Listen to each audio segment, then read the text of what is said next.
Hey everyone and welcome back to the channel. In this week's video we ventured back into South East Wales, in the county of Monmouthshire, here at Raglan Castle. With its great multi-angular towers and Tudor styling, it is unlike any other stronghold in Wales. It soaks up the atmosphere with its grandeur and is extremely unique yet picturesque and mighty. As a tourist visiting here, it's exactly what you vision when you think of an extravagant and wealthy castle. But as an enemy, an attacker from the 1500s, you would have to be pretty overconfident to even attempt to storm this intimidating fortress. So why not join us as we walk the remains of Raglan Castle, and we'll tell you a bit more about how this once mighty castle turned to enchanting ruins that you see today.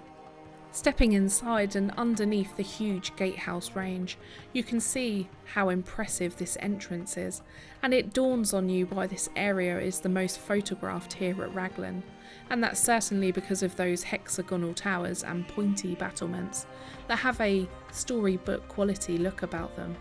But aside from the finish and the look of the gatehouse, the defences are very impenetrable. To try and even attempt to get inside, you would have to pass through a portcullis, and then a 2-leaf timber door, a second portcullis, and then finally 2 more double doors. These features were more than likely to demonstrate strength than to be used in battle. The gatehouse was also defended by machicolations on the battlements, where suitable objects could be dropped onto besieging enemies, or for water to be poured down on any fires that could be lit against the gates. But on the other hand, they added a sense of grandeur to the whole castle, and it could have just been their main purpose. Raglan Castle is one of the last true castles to be built in Wales. Its construction began in the 1430s by Sir William ap Thomas, the Blue Knight of Gwent, who fought at the Battle of Agincourt with King Henry V in 1415. He was responsible for building the Great Tower at Raglan, known as the Yellow Tower of Gwent. After William ap Thomas died in 1445, the castle passed on to his son William, who took the surname Herbert. The main stone used in construction of the castle is sandstone, but of 2 different types. The 15th century castle is characterised by pale, almost yellowish sandstone from Redbrook on the Wye River, 3 miles away. The other sandstone is local Old Red Sandstone, a red, brown or purplish in colour, used in the Tudor work. Despite Tudor and Jacobean rebuilding, the Raglan Castle we see today is largely the work of one hugely ambitious man, Sir William Herbert. In less than 10 years, this country squire turned himself into arguably the most powerful Welshman of the age. He began his dazzling career fighting in France, where he was captured and ransomed, and he was knighted in 1452. Having grown rich by importing Gascony wine, Herbert was made Sheriff of Glamorgan and the Constable of Usk Castle. He played a crucial role in a decisive defeat of Lancastrian forces during the Wars of Roses in 1461. The grateful new King Edward VI rewarded Herbert by making him Chief Justice and Chamberlain of South Wales, and grandly styling him Baron Herbert of Raglan. Underlying this meteoric rise, young Henry Tudor, the future King Henry VIII, was sent to Sir William to be brought up here at Raglan Castle. Great men needed great houses, so Herbert continued in his father's work here at Raglan, but on an epic scale, creating a magnificent new gatehouse and 2 great courts of sumptuous apartments. Now he could finally dispense hospitality with the best. Herbert's final accolade was the most remarkable of all. In 1468 he was created the Earl of Pembrook as a reward for his capture of Castell Harlech, the last Lancastrian stronghold in England and Wales. It made him the first member of the Welsh gentry to enter the ranks of English peerage.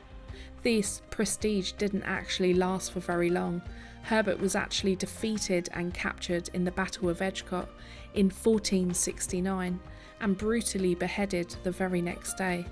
The reported death of 5,000 men, mostly Welshmen, in his army makes it one of Wales's greatest losses in battle. The body of the ambitious Earl was brought back to South East Wales and buried in the Cistercian Abbey Church at Tintern. It was left to the Somersets, the Earls of Worcester, to usher in the glories of the Tudor age here at Raglan. During the time of William Somerset, the third Earl of Worcester, the castle entered its last primary construction phase. Additions of this included a new hammer beam roof to the hall and a long gallery on the second floor that overlooked the Fountain Court. Looking at the Great Tower today, what you'll see is more or less 4 stories high of a grand circular tower, which is surrounded by a murky green shield-shaped moat. Today, one entire side of the tower is destroyed, giving you an indication of the layers of rooms and the chambers that were once held inside. Either way, the tower demonstrates everything that was needed inside a medieval fortification. A self-contained assembly of living rooms, a kitchen with hospitality quarters, wrapped up in a protective apron wall and moat, and studded with arrow loops for defence. Evidently, the more modern segments of Raglan Castle mushroomed around the Great Tower, but the tower's strength and purpose remained intact throughout its entire existence. Successive owners such as Sir William Herbert could effectively move into the castle and pull up the drawbridge if they just wanted peace and quiet. The sheer height of the tower in its heyday measured around 5 stories high, which granted Raglan a touch of prestige and a defensive advantage.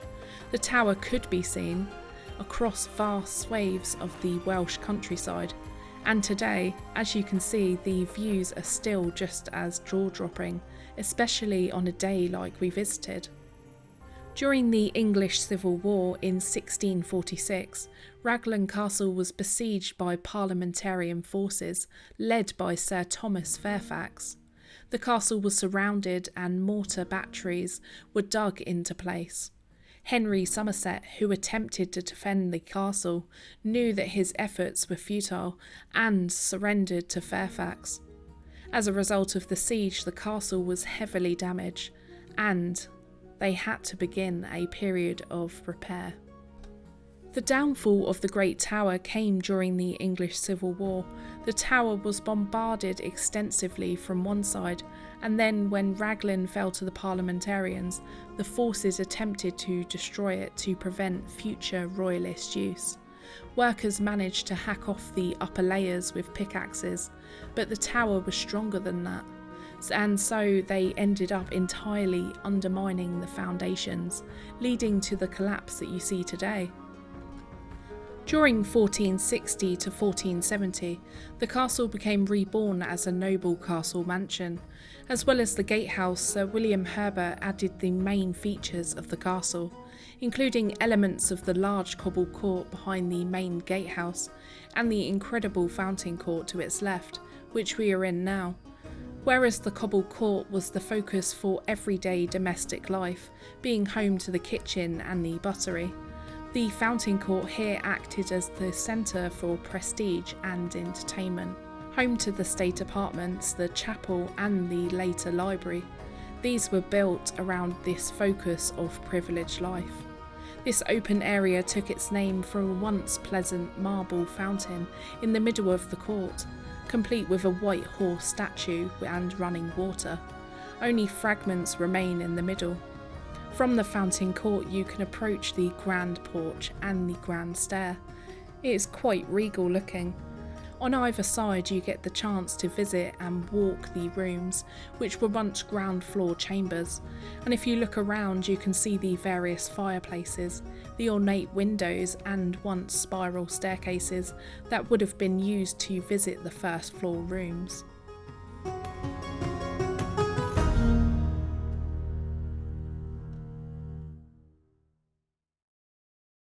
The hall is the finest and most complete of all of the castle's surviving apartments, and in its present form it dates from around the 16th century, although incorporating parts of the earlier hall of Sir William ap Thomas still show. This is shown by the 2 blocked windows in the southwest wall. If the foundations of grandeur were laid in the 1460s, the flourishing touches were added in the 1500s onwards.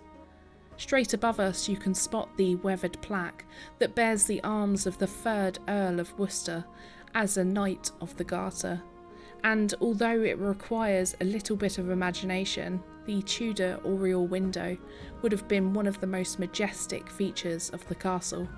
A grand stained glass masterpiece, allowing dappled light to flood into the newly built hall. From the Great Hall you can walk through the 2 doorways, one on either side, and this is exactly what the servants would have done, using these passageways to be able to serve and service their lord and ladies. Both the pantry and buttery were also 2 stories tall. The walkway that we walk upon was the service passage that led from the kitchen tower into the hall. This ground floor room was home to the buttery. From inside this room, ale and beer would be dispensed to the household, as well as wine, which was more than likely reserved for the Lord of Raglan, his family and his special guests. The 2 upper stories would have been allocated to upper chambers, and it's thought that these rooms would have housed the important household staff, who would have required access to any of the rooms that were occupied by the Somersets. Now ruinous, you can still see the spiral staircase that pieced together these rooms.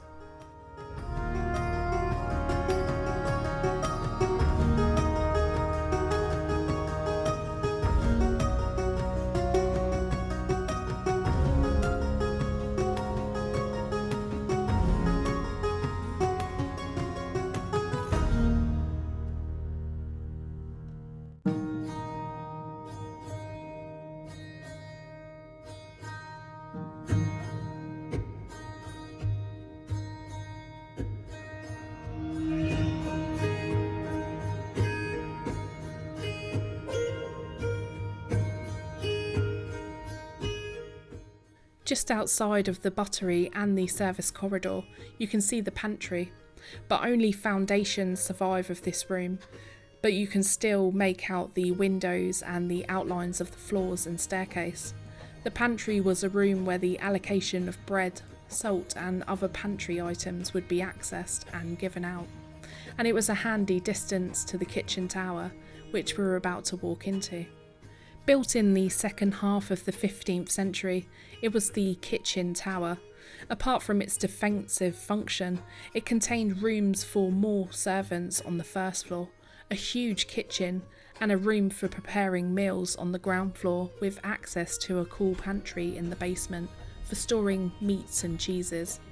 The entrance to the kitchen itself is on the ground floor, and access is by way of a wide arch and a triangular vestibule, originally lit by 2 narrow windows. The kitchen is dominated by 2 large fireplaces, each with an oven. On the first floor above, the outer room has an ornate fireplace that was set into a pair of windows, with seats in the embrasures. Clearly a chamber for a person of value in the household. What I really love about visiting here is how lost in the moment that you can get. It's so fun walking these cobbled parts, wondering just what it would have been like, or you can just admire the beauty of the construction of these really impressive buildings. If you're ever venturing into South Wales, this should be top of your list to stop at, even for a flying visit. Entrance fees into the site are extremely reasonable, at £9.50 for an adult at the time of filming, but if you are a Cadw member or English Heritage member, your visit here will be completely free. There really is so much to see and do, and most importantly enjoy. If you're on a castle crusade, then team it up with some of the other many castles in the area, such as Cardiff Castle, Caldecott, White Castle, Skenfrith or Grosmont. We truly hope we've given you some inspiration to a visit here today, or as part of a trip into South Wales.